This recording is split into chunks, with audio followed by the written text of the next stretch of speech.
Hello and welcome to Your United Way. I'm your host, Ashley Wright, and I'm also the Executive Director for the United Way here in Paducah, McCracken County. Today we have a really exciting show highlighting a lot of the new initiatives and programs that the United Way is involved in. But our first guest today is Randy Hendon, and Randy has been involved with the United Way on a number of levels. You certainly wear a lot of hats, but one of the things that you're doing that you're here today to talk about is chairing our 2010-2011 campaign. And I always tell people when we talk about the campaign in the community that the campaign is really the engine that drives the United Way. It's not what we do exclusively, but without it, we certainly couldn't do what we do in the community. Absolutely. And so we're so grateful that you're here to talk with us a little bit about taking on that leadership role. And just for those people who are watching right now, why don't you tell them a little bit about your connection to the United Way and why you're personally involved and committed? Well, I've been involved with the United Way for several years and participating in campaigns with financial institutions that I have worked for here in Paducah.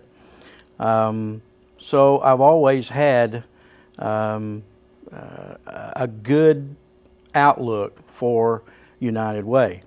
However, I've never actually known how it worked on the inside. And then I happened to get a call one day to serve on the board, and it's probably been the best board that I've ever served on because I'm all about helping people, and that's what we do. Yeah, absolutely. So your personal commitment began several years ago, but recently you have kind of stepped into a new role as the chair of our campaign. Can you tell me a little bit about why you chose to do that? Because it's a pretty big responsibility. Well, actually it is a big responsibility, but it was something that I wanted to get involved in to be able to say that I've helped in the community. We have a great campaign team. There's 4 or 5 of us that sit around a table and we strategize about what we can do and how we can bring in more money to the United Way. So it was just one of those things that if I can't give 100%, I don't want to do it. And this is one of the things that I wanted to do. So I'm going to give it all I can give for this year to try to beat last year. That's a great goal.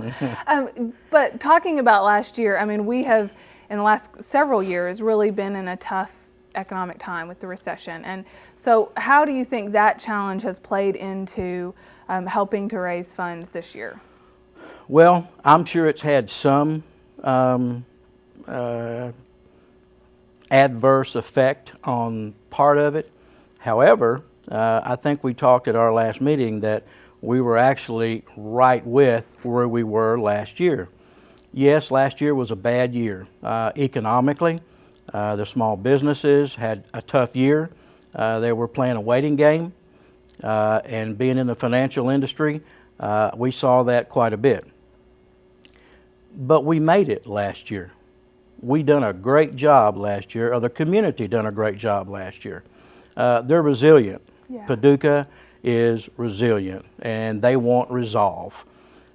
This year, I haven't seen a whole lot of that, and the reason I haven't is because it seems like that everybody that either you and I or you and another one of our officers have gone out to talk to, very inviting. They're very excited about running campaigns. So I'm not real sure that we're going to have a better year than we did last year. Well, one of the things that surprised me, I know it might surprise some of our viewers, is last year, you know, when we looked at the numbers for the campaign, we saw that employee individual giving actually went up. And while we know some corporate donations may have struggled a bit, and individuals in this community continued to give at, I thought, a pretty shocking rate. What do you make of that? Well, I've given that some thought because when we talked about that last year, it was surprising, I guess. But here again, I'll go back to the community. In 2009, again, small businesses had a tough year. Layoffs were large. But I think the people that were in the campaigns for the United Way saw that they wanted to help somehow, some way. and they couldn't do it individually one-on-one.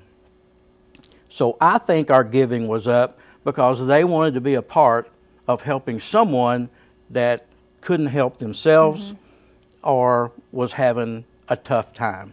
And they knew that by giving to the United Way, that money would be distributed evenly and fairly to those that actually needed that money. That's what I think happened. I agree with you a lot. When I talk with donors, and one of the things that I love to do in my job is get out and talk with donors in our community. And a lot of times people will say to me when I ask them why they give, even people that are struggling, they'll say that they believe that their gift, one gift multiplied by the thousands of other people in our community giving, is one of the most effective ways to make a change in our community. I and agree. so, I hope that certainly hope this year that we see that same impact. Do you think that we will see that again this year? Absolutely.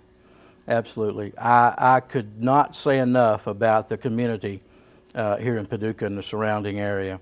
They always come through. I don't care what it is, but they always come through. The United Way is just it's a tremendous vehicle for helping people, and that's what this community responds to. You'd mentioned earlier that you've worked with a variety of banking institutions locally, and you're currently with BB&T, and you all run a campaign for the United Way. And there may be some other businesses out there that say, would be interested in helping, but it's just too time-consuming, or I can't possibly ask my employees to give during this tough time. Why do you all continue to do that at your institution, and how time-consuming and taxing is it on a business to run a campaign? It's simple, very simple. We happen to be online. I completed my contribution this morning in about 30 seconds. That's all it takes.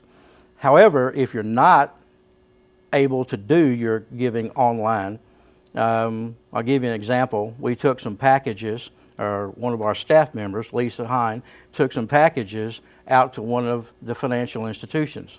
They've already completed it, they've already turned it in, and it's done and over with.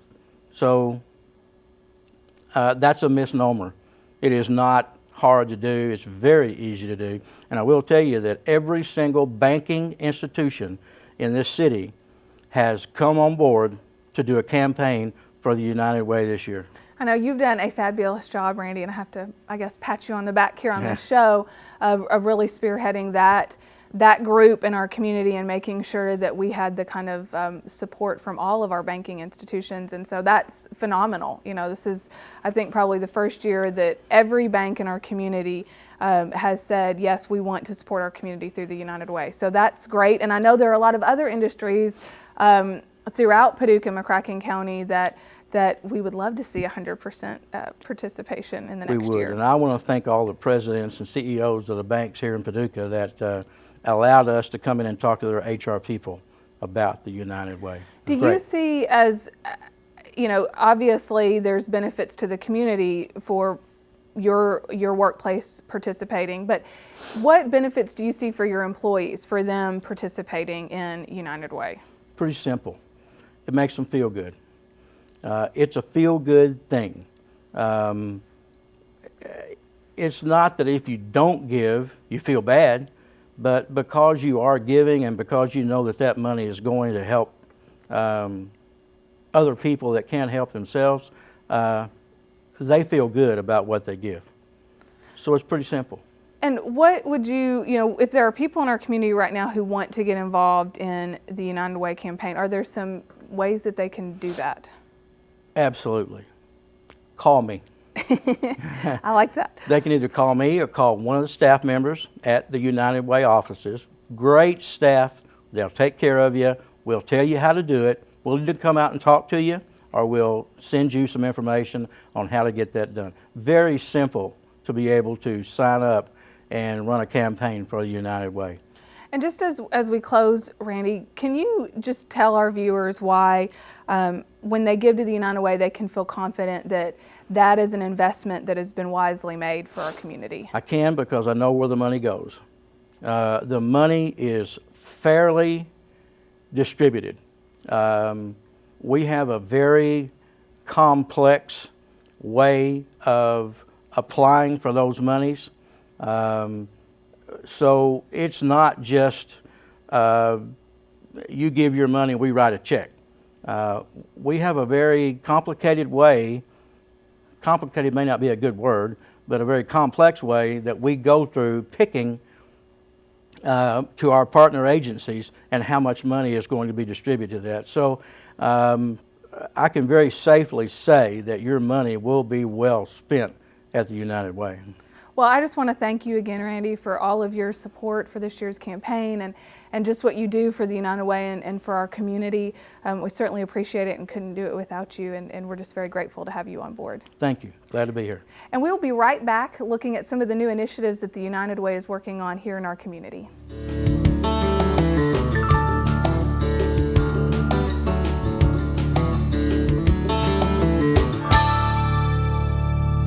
Hello and welcome back. As many of you know, one of the focus areas of the United Way is education and care of children, and we are so thrilled this year to be partnering with McNabb Elementary on a program called Reading Buddies. And I have with us today Monique Zuber, who is our Community Impact Specialist for the United Way. Thank you for being here, Monique. Thank you. And one of your many job duties at the United Way is coordinating this sort of pilot program with McNabb Elementary. And why don't you tell us a little bit about this program? Well, what Reading Buddies is about is pairing volunteers with students at McNabb, and they meet for about an hour each week, and they have lunch together, and they also spend a lot of their time reading together. What are the goals of the Reading Buddies program? The primary goal for Reading Buddies is to raise the reading scores for the students at McNabb Elementary, and also the goal would be to raise their self-esteem and work on their self-esteem level. Okay, so how did you pick this particular second grade class, and what went into this decision? Well, there was a need at McNabb to look at their reading scores and how to increase those, and so we decided that we would look at pairing them one-on-one with a volunteer to be able to help with their reading skills. We chose the second graders because we felt like that was a good year to pick to work on their reading. And we obviously reading skills are essential, and we know that we want those kids to be at proficient level all across the district. But why in particular do we know that fourth grade reading level is so important, and having kids reading at proficient level is so important by fourth grade? In the research that we did, we found that after the fourth grade level, an individual's reading skills don't change dramatically. So we decided we would look at the second grade so volunteers could meet with them throughout their second grade and their third grade year. So going into their fourth grade, they would be at the appropriate reading level. And how did this idea come about? Were there other programs that you saw before implementing this, or where did this come from? Well, there was a Lunch Buddies program there, and so the community knew that there was a need for a mentoring program. So we kind of combined those two things together so that the children could get one-on-one time with a mentor and also work on their reading skills at the same time. And it's just community volunteers, correct? And I know you've worked with volunteers a lot in the past, and we certainly work with them all the time in our community at the United Way. And sometimes it can be a struggle to get busy community members to commit to a weekly volunteer opportunity. How has that been, finding volunteers for this? We surprisingly had an overwhelming response of local volunteers who want to come and do this at McNabb Elementary. Once we spoke with some local businesses and community leaders, they decided that they could give just an hour of their week to go do that. And they can eat lunch at the same time, and everyone has to eat lunch anyway. True. So they decided they would go and be able to do that and give to a good cause. You know, when we were there last week, I was looking in the classroom with all the mentors and the buddies, and they were reading, and the kids were so excited about just this opportunity. And you could see the kids that were really quiet at first, how energized and excited they were about having this adult paying attention to them and also having the opportunity to read. Why is it so important to have that consistent, positive adult role model there week to week?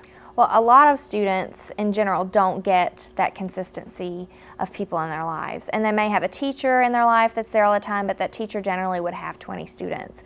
So to be able to have that one-on-one time with an adult really boosts their self-esteem, really helps them feel good about themselves, and it's something that they can count on, which is really important. How will we measure success of this program? Well, what we have done is the teacher at McNabb has given a pre-test, and we'll have a post-test to be able to measure their reading skills. And I'm hoping also to get some feedback from volunteers to see how the outcomes from the volunteer end comes as well. If someone wanted to get involved in this program, I know we're kind of already in the middle of it, but if someone's listening right now and that's just something that they really would be passionate about committing to, what would you tell them? How can they get involved? All they need to do is call me at the United Way, and I can get them paired up with a reading buddy at McNabb as soon as possible.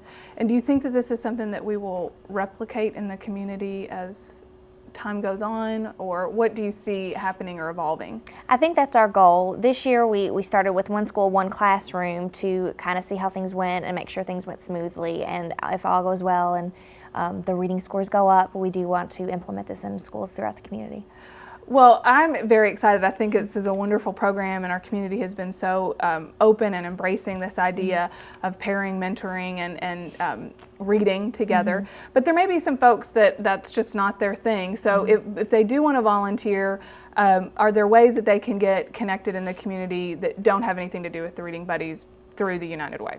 Absolutely. We have 13 partner agencies that serve in a variety of areas, from food pantries to being able to go and babysit maybe at a domestic violence shelter, things like that. So if you want to get involved in a different capacity, just contact me and I can get you connected with one of our partner agencies. Great. Well, Monique, we're so thrilled to have you at the United Way, and I think our community is certainly very fortunate to have you working here and working with the Reading Buddies program and our volunteer Paducah program. So thank you for joining me today, and look forward to seeing what the Reading Buddies program does for this community in the future. Thanks, Ashley. And we will be right back with our next guest.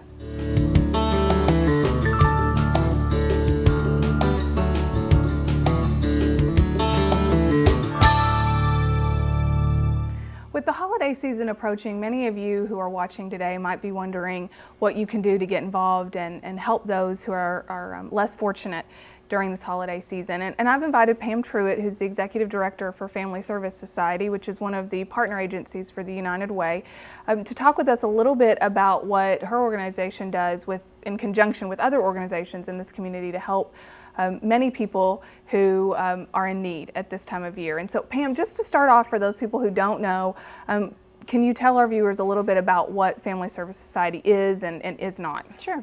Family Service Society is a help agency. We were actually established in Paducah in 1927. We're a local agency. We're actually not affiliated with any state or local government. Most of our funding comes through the United Way and through private donations. We help families who are in crisis. We have a food pantry. We also do clothing assistance, medications, utility assistance. We also have a dental program. And then we have some other programs too that can also help families, such as the eyeglass program through the Paducah Lions Club. So we offer a variety of different services for the community. And one of those that I know you all have been doing a wonderful job for many years on is what you do during the holiday season. So I'm sure you see a number of people come into your facility in need right now. What are you all doing during this Christmas season? Well, the week of October the 18th through the 22nd, and again October 25th through the 29th, Family Service Society, along with the Salvation Army, will be taking applications for Christmas assistance. We'll be doing that at the Salvation Army Community Building on Trimble Street. This year, Salvation Army is going to be focusing on families with children, and Family Service Society is going to be focusing on those families with the elderly and the disabled. What typically entails in that type of assistance, if a family has children, that family typically will get food and gifts for the children in the household. For the seniors and those with disabilities, then we would provide a food basket for those individuals. Have you seen an increase or do you think you'll see an increase this year over last year? I think we will, and the reason why I think that is because this year Family Service Society has tried to go out and touch the elderly and disabled population by going into their communities. We've actually made contact with the Paducah Housing Authority to be able to go into some of their properties, to go on site for to sign those people up who may have mobility issues or transportation issues. So in the past, those folks would have had to have come to your office or the Salvation Army's office, Correct. right? Or, you know, and we've always allowed people to have somebody come and do that for them, but if they don't have a family member or someone who can do that or is willing to do that, then oftentimes they just may not have gotten signed up at all. So you're doing things just a little bit different this year then? Yes. And if someone is watching and they need assistance or they think that they might want to see if they're eligible, do you all have eligibility requirements to receive this kind of help during the holiday season? We do. Whenever we are taking our applications, we do want to see proof of the household income, proof of living expenses. That determines their eligibility for that program. And you know, if somebody has questions as to, you know, what those requirements are, they can give us a call at our office. Okay. Our office number is 443-4838. And if you can remember this off the top of your head, do you know how many or about how many people received services last year? Through our Christmas program, we served a little over 500 families last year. Wow. And I can't, off the top of my head, remember the breakdown of adults and children that were served, but there were over 500 households that we served last year. So I'm sure registering all of that information and taking those applications is a very time-consuming job. So you mentioned some dates that people could come in and apply for the Christmas assistance. If there are people that are watching that want to help volunteer during that time, do you need them? How can they get involved? What can they do to help? Absolutely. We always need volunteers to help us this time of year because it can get overwhelming whenever you're signing people up, and of course it takes people to complete those applications with these individuals. And because we're adding extra dates as well by going into the Housing Authority and some of the other senior communities in the area, we're going to need more people to come in, and they can contact us at our office, or they can actually contact Monique in the United Way office, and she can certainly get them paired up with us. And what about, how do you ensure that all of the families get gifts and food? Are you looking for people to, I guess, sort of adopt a family or adopt a senior? We are looking for donations. We are looking for, you know, typically churches will say, you know, give us X amount number of people who need food, and they help supply those. And we're looking for that again this year because we are expecting to have a larger number of people needing the assistance this year just because of the economy and the recession. And, you know, as always, you know, monetary donations help us to purchase needed food. Many seniors and people with disabilities may not be able to cook their own food. And so what we typically will do is a reheatable meal. And so we will often contract a reheatable meal out. And of course, you know, monetary donations would help us tremendously to be able to do that. If someone's watching and they do want to help, but they're also a little skeptical, they don't want to, or they want to at least ensure that this family isn't then going to get help at multiple different agencies, do you all have a process or a clearinghouse to make sure that you're trying not to duplicate those services for people? Yes, because we are partnering with the Salvation Army, and the Salvation Army does a tremendous job every year with their Christmas angel tree. We compile all the names. You know, last year I think combined between both of our agencies, there were over 1,000 households that were served in our community. And so we do keep a clearinghouse, a database. So if churches or organizations are thinking about serving a family and they're not really sure if they've been taken care of or not, they can contact the Salvation Army. This year they're going to be taking over that database, and they can make contact with them to see if that particular individual or family is already on the list and already being served by us. And I'd really recommend for a church or business or club or group that's looking into serving a family, that they check the list first, because they may already be being served by one of our agencies. You mentioned that there was over 1,000 households with you and Salvation Army, and so I'm going to ask you this question. It may be kind of hard to narrow it down, but can you think of a particular person or family that you have seen helped through this Christmas program, last year or the year before, that really touched your heart and kind of, I guess, summed up what this program really means? Yes, I always enjoy what I enjoy most, I think, about this program is being able to take these Christmas items to the individual. And I know last year we were able to deliver some food items to an elderly lady, and she didn't have family, and I wondered how often she actually saw a person who, just another physical human being that she could speak to, or who would visit with her, and just really had a nice time just talking with her. And I think she so appreciated what we were doing because she spent her Christmas alone.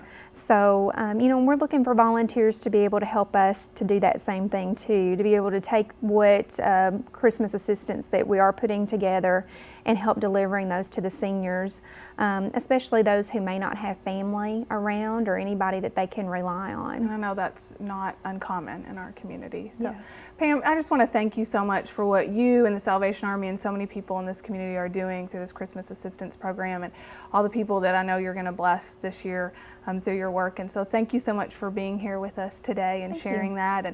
And we hope that this has given you some ideas of ways that you can get involved this year through your community. And thank you for joining us for another episode of Your United Way.